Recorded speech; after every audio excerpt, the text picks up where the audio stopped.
אנחנו לא רואים את ההוצאות שלך.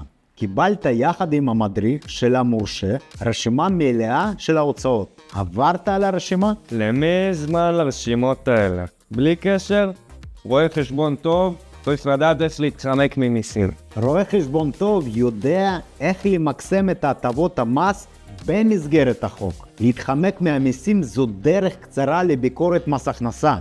כרגע ללא הוצאות תצטרך לשלם יותר מחצי מההכנסות שלך. המס המחושב על הרווחים, הכנסות פחות הוצאות. להתעלם מהרשימה זה אומר לשלם יותר ממה שצריך. הבנתי אותך.